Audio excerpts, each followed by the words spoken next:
Welcome to Meathead Test Kitchen, where food and fitness come to hang out. Nutrition, training, and life. It's all fair game on Meathead Test Kitchen. Welcome to Meathead Test Kitchen, the OG no bullshit fitness podcast. I'm Sadie. I'm Sausha. And we've been seeing a lot of questions about untraining and muscle loss lately on Reddit, on social media, and our DMs. Not really sure why. Sometimes that happens where like that phenomenon where everybody's brain cells are dancing at the same time. They ask the same question. But it's one of those things where like the stars have aligned to point a line or an arrow at this topic. So let's get fucking nerdy about untraining. What is it? How does it apply to you? And how do you prevent it? Let's go. Let's fucking go. So first of all, we're always going to right at the top tell you what the topic we're talking about is going to be and what it means. So untraining, first of all, the formal name is Principle of for short. FYI, if you do Google untraining, you're going to find a wide assortment of things that have nothing to do with fitness at all in any way, shape, or form. So we will use the terms interchangeably today just to give you a heads up. Yeah, I'm going to just save you 10 minutes of your life. Don't Google it. Just look up the principle of use and disuse because it's a bunch of shit that isn't even relevant to fitness that you're going to be left wondering if there's an FBI agent looking at the things that you Googled. But the principle of use and disuse says that when it comes to fitness, you essentially use it or lose it. Sorry. Not sorry. I mean, I am sorry that I am the bearer of bad news, but it's not my fault. That's just how it works. Don't shoot the messenger. This means that your muscles hypertrophy with use and they atrophy with disuse. This also explains why we can decondition or lose muscle when we stop exercising. Mm-hmm. So disuse of muscle can lead to atrophy and muscle wasting. And if you've ever been in a cast, you kind of know what that looks like a little bit. And that's kind of like the extreme of the extreme there. So remember how shrivelly that body part looked after being immobilized, how wrinkly and probably stinky it was. Yeah. I was little when I had a cast. Yeah. But I don't remember. I remember it stunk. I remember that. That's like all I remember from breaking my arm is that like they took it off and my arm was all shrivelly and stinky. And they were like, we're going to go wash you now. I'm like, cool. Please thanks. do. Barely lift my arm, but this is great. Physical inactivity also leads to nervous system changes. And this is something like, without getting too deep into it, this is something that I've seen happen to me while I was recovering from surgery, because this is just what happens. Your nervous system is more stimulated and it's in a better state when you train because you're keeping it on its toes. So it slowers your mental processing. You can have problems with like your memory, your concentration. It can lead to depression and anxiety. This is why we say that fitness is good for your brain, because it can help keep you sane. Exactly. So I'm someone that struggles in that department. Same. So how does all of this apply to you? Well, there are two departments for your gains, and they can depreciate, in which they can depreciate. Excuse me. I can talk. So strength and cardio. First of all, strength. Let's talk about what happens in the first 2 months of lifting weights. You think you're having amazing gains, but it's nothing. Nervous system fine-tuning itself. There aren't any real muscular adaptations that have taken place just yet. That doesn't mean that they aren't happening and on their way. That process just can take 2 to 8 weeks to get into the things. Yeah, so like you're gonna see your weights increase a little bit in your first couple weeks of training, and it's not necessarily because your muscles are like, holy shit, this is incredible, like adapting already. It's just because you're getting used to actually knowing how to lift things. And spoiler alert, when you use proper form, you can lift more weight. That's why we're fucking so hard on proper form. A, it keeps you from hurting yourself. B, you can lift more weight when you do the movement right. So like, yeah.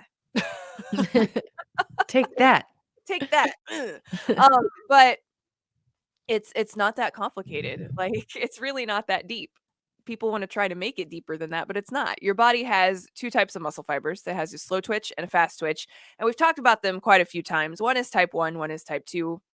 I don't remember off the top of my head. That's why I have textbooks behind me. If you ever watched a podcast, that whole fucking bookshelf that's behind me to my left, that's where that's at. But like, we're not going to dig into that today. So it doesn't matter if I know what they are right now. Hit the search bar, meatheadtestkitchen.com to find those shows where we talk about fast twitch, slow twitch muscle fibers, because we've talked about it a lot. Yes. We're not going to waste any time doing that today since we've already talked about it. But yeah, you need to condition your muscles. And like, when you don't condition your muscles, they're just like, okay, well, I guess I'm not doing stuff anymore. Right. Guess I'll just do nothing. We've talked about this a bunch of times on the podcast too. It takes years for muscle to And this is why people get so scared when they're talking about disuse, because you've worked your ass off to get to where you're at. Nobody wants to watch their gains diminish, but sometimes it be like that. So here's It what does. actually happens. It does. And here's the thing that you need to remember. Yeah, it took a lot of time to get you there in the first place, but it might not be like that forever. It takes about 16 to 20 sessions, depending on which book you ask or which person you ask, for hypertrophy to start if you're new to lifting. That's if you're new to lifting. We are going to talk about how it reacts to you if you are an athlete or if you are a strength training athlete in a minute. But right now, we're just talking about if you're new to lifting. Exactly. So on the flip side of hypertrophy, there is atrophy, and that starts happening when you show your body it doesn't need those muscles anymore. Mhm. A la you quit lifting for any reason. If you're eating well, your body won't make your muscles disappear. So that is the caveat there, right? We talk your diet because you want to see the muscle gains. Well, it's also going to help your body retain muscle for probably longer than the average person who isn't consuming as much protein. Yes, and in personal experience, like I really tried to clean up for the most part what I ate after surgery because I knew one, I was trying to fight losing muscle, but B, I'm trying to help my body heal itself. So like give it the best that you can. But if you have surgery or an injury, you'll have accelerated levels of muscle atrophy due to immobilization. So if you break your arm, your right fore, like say you break your right arm, your right forearm, if that's the part that you broke that's casted, is going to shrink. Mhm. And it's going to look drastic compared to your other body part because one, you haven't seen it in a long time, so you didn't see it gradually shrink, so it's just stark to you. But two, like that's just what happens when you don't use it. It just isn't there, and that's okay, because if you are giving yourself the proper fuel that your body needs, you're going to save as much of that muscle mass as you can, but also you're not going to lose like my left quad. You can noticeably, like, if you're just standing there like looking at me, you won't really be able to tell. I can fucking tell, but if you really look at it, you can tell there's a difference. But just because I lost mass in my one leg because of immobility doesn't mean that all of my other muscles in my body have atrophied that fast. So Yeah. when we talk about, like, when I specifically talk about coming back from surgery, it's kind of drastic because it is. I couldn't move my knee for like 2 fucking weeks. It just hurt. I Mhm. didn't want to do it. It felt like shit.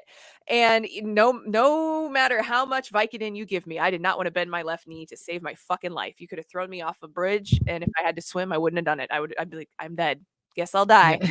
But, like, when I talk about that, it's very stark, but that's just because we're talking about extenuating circumstances following surgery. Right. When we're talking about, like, on a mass scale throughout your whole body, your muscles aren't gonna disappear in 2 days. Exactly. So let's look at the numbers of that. Some athletes will start to see 5 to 6% loss in muscle density after about 3 weeks.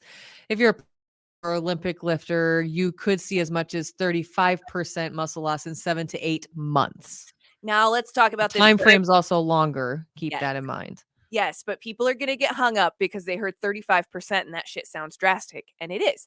But let's look at how power lifters and Olympic lifters train.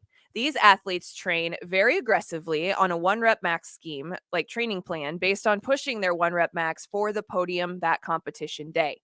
Like, so it makes sense when you think about it like that. They're constantly pushing their, like, every training cycle is a different percentage set or RPE depending on what they're doing. Um, but like it's drastic. Mhm. But look at an Olympic weightlifter or look at a professional power lifter. Like, they're fucking brick shit houses. They are huge.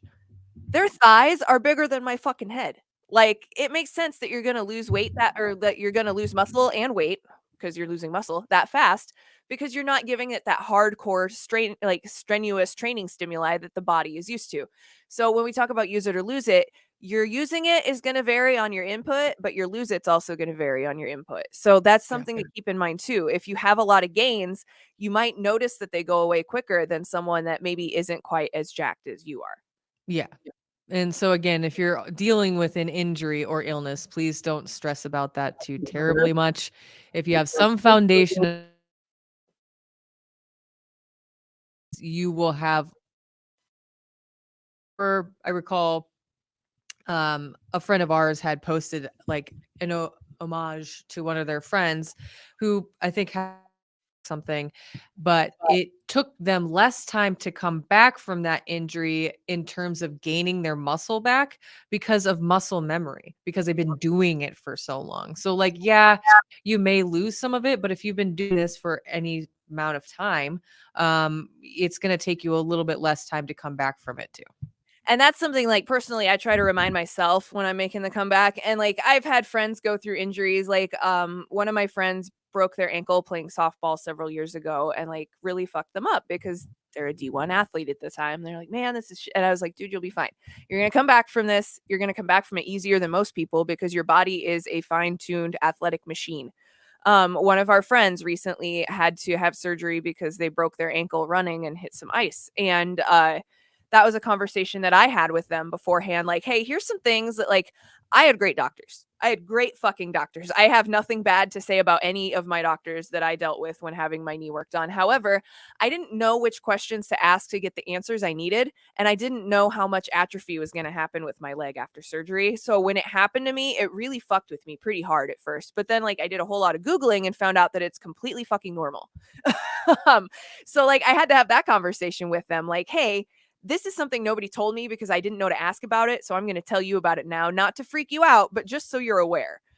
Because, like, if you have an ankle injury, you're not going to use your calf muscle a lot because you can't push that weight off of your foot. And that's how you build that calf muscle. So, like, it's okay if you got hurt and your body looks different right now because you're injured. It'll get back to normal. Your body does kind of self-regulate. You just have to give it that stimuli to push itself back to equilibrium of what it was before you had surgery or before you got injured. Um, but, like, yeah, it really fucks with people, and that is one thing that I really wish I would have known, and I feel like I have to tell people about now going forward. Like, hey, if you're an athlete, this is gonna happen. It's gonna fuck with you. Sorry, Yeah. because nobody ever told me, and it's like, God damn it. Yeah, you'll eventually, like, get back. You've said that a couple times now, but you eventually will get back to where you were. It's just gonna take some time, but so did getting, Yeah, it'll be all right. yeah. A lot of times the first question people ask is how fast is this going to go away? Yeah. And as always, the answer is it depends. If you're just getting into fitness for a while, your gains are probably going to go away quicker, kind of like we were mentioning earlier, than somebody who's been consistently training for 5 years that took a month off from training. Yeah, and, like, so let's talk about cardio because it works your muscles too, just not as much as strength training does. So when you start running, at first you're gonna see gains in your legs, but then they're gonna drop off pretty quickly because your body's used to that stimuli now. Mhm. So your muscles are gonna adapt, but they're only gonna adapt as much as they need to. And that works the same in reverse. So that's very important to remember. Please remember that. I feel like we're driving it home a lot today because it's really fucking important. Yeah. But, cardio also works on your energy production, the aerobic and anaerobic systems. So let's talk about what happens after you stop training when you've been doing it for years. Specifically, if you're an athlete, you're going to lose your endurance. You're going to lose your VO2 max, which is how much oxygen your blood holds. Those are going to drop off pretty quickly. You're not going to drop off so much that you're going to notice any adverse life effects or anything like that. You're just not going to be as optimized as you were because your body doesn't have to work that hard. Your body's only going to work as hard as you make it go. So if you're a runner, that'll equate to a couple minutes off your usual times within a couple weeks to a month. That'll mean your fucking 15-minute 5K is now probably going to look like 20 or 21 minutes. Yeah. So why is this happening? Mhm. Body is dialing back red blood cell production because it doesn't need it currently. Our bodies, when functioning properly, excluding fat cells, generally don't make extras of stuff just to have it lying around. Yeah, and the fat cell thing only exists again because matter cannot be created nor destroyed. It just transfers states. So that's why we put that exception in there. But your body makes millions of red blood cells every day, so it's going to get back to its pre-training levels in around a week. Again, you're not going to notice it so much that it's going to interrupt your daily life. But if you drop off of training for a couple of weeks and then you go try to run a couple of miles, you're going to notice that you're getting winded a little quicker than you're used to, or your muscles are For going to sure. start yelling at you a couple miles before you're used to them doing stuff like that. Exactly. And it won't take very long, trust me. I cycle through running multiple times in a year. First week-ish, 5 days sucks, but after that, you get used to it all over again and you're fine. Yep. So other ways that disuse can fuck you up. it really needs to be talked about in a conscious way with some empathy. Chronic pain and inactivity. So this is rough territory to navigate just because chronic pain is fucking miserable. Yep. And while it sounds good to want to move your body when everything hurts, training your muscles helps so much in reducing chronic pain. Now, your individual mileage may vary. Let me put that first. Also, let me say we are not doctors. We do not claim to be doctors. I am a certified personal trainer. Sausha is working on getting her personal trainer certification. We know more about health and fitness than the average bear. This is speaking from personal experience. So I used to have really, really bad back pain. I played golf in high school. I threw my back out once when I was 16, and after that, it was kind of fucked after that. Like it was never the same. But like I have a problem with I used to have really big boobs back when I first started lifting. And I feel like lots of people with boobs are going to experience this bullshit because it makes your lower back super angry. Like you go to lay down and you can't lay down flat in bed because it fucking hurts.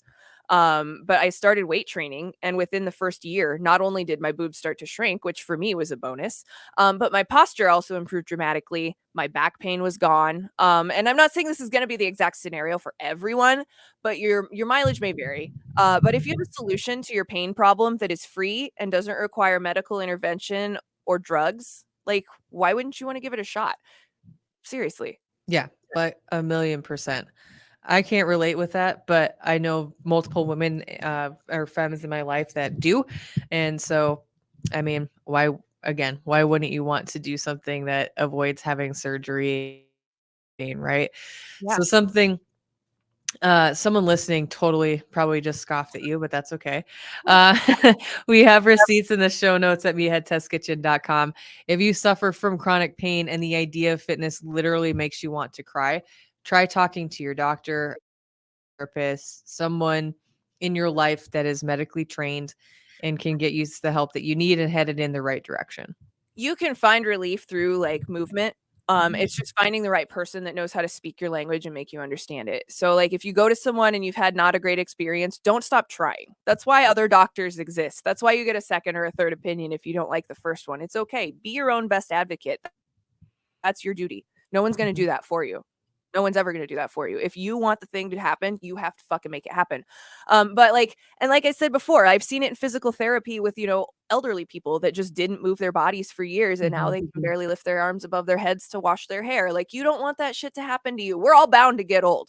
Getting old fucking happens. You can't beat Father Time or Mother Nature, and we're dying every fucking day. So take care of your goddamn bone bags so that you feel good. Absolutely. Like, seriously. Absolutely. It's like everyone's like, oh, fitness is so blah, blah, blah. It's not that deep. Take care of your fucking body so that you don't feel like shit. Exactly.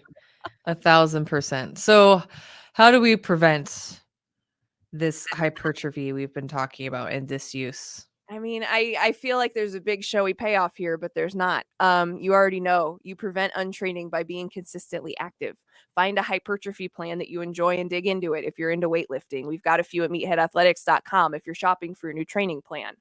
Yes. And we kind of touched on it, but we didn't completely mention it earlier, but we've mentioned it in multiple episodes and it bears repeating. Lifting increases your bone density. And if you've got ovaries and are in your 20s to 30s, start fucking lifting right now. It doesn't have to be heavy. You don't have to turn into a power lifter. You don't have to try out for the Olympics and be working towards that. You just need to move your body and lift some freaking weights. It could be dumbbells. It doesn't matter what it looks like because you're helping to slow and or prevent osteoporosis. And fucking hoe, and you don't want to fuck with her. No, like nobody wants to sit down wrong and have a bone break because they're old and their bones aren't dense anymore. Weightlifting helps your bone density. It's not our opinion. There are scientific facts to prove that. We've put fucking links in the show notes like we always do, meatheadtestkitchen.com. Again, if you have a way and you know how to prevent something terrible from happening to you now, why wouldn't you do it? And that's not me being like, why wouldn't you do it? But like as a friend, like, why wouldn't you do it? The signs are all there. Just fucking go. Please, we love you. We want you to feel good. Yeah. Because if you feel good, then you're happy. And if you're happy, then like, that's everything, right? Right. Happiness some days is like the only good thing we have in our individual microcosms of our lives because we live in the world and the world is fucking terrible. 1,000%. So do fitness so that you don't lose your mind. exactly. So moral of the story is it does work in the yard, play with your kids, take your fucking shitty Great Dane named Mario who won't quit eating your fucking house to the park and on a walk so he's tired and won't eat your house. Just Or your entire pound of sausage. oh my God. So before we wrap this story up, you get to move every day, so please don't take that shit for granted. To put a smile on your face and you can all smile in my misery, that's fine. I'm that's what I'm here for. Actually 2 pounds of sausages. Thank fucking spaghetti monster. I separated the package. They put 10 in there. I separated it to 5 and 5. I asked my husband to please take them out. Indeed. When I said defrost, I didn't specify what I meant. I meant put them in the sink so they'd be done by the time I got home. Right.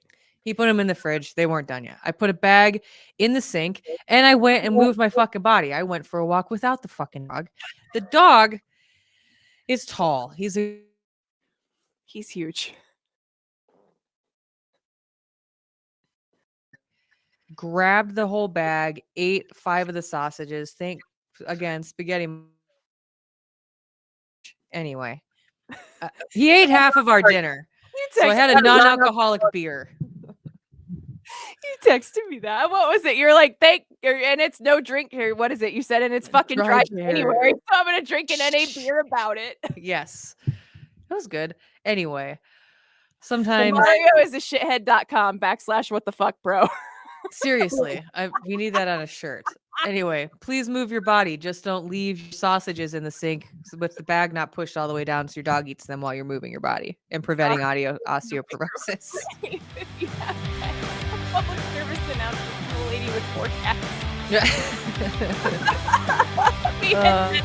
Out. Join Sadie and Sausha every Monday, helping to make your fitness and nutrition journey suck less. MTK.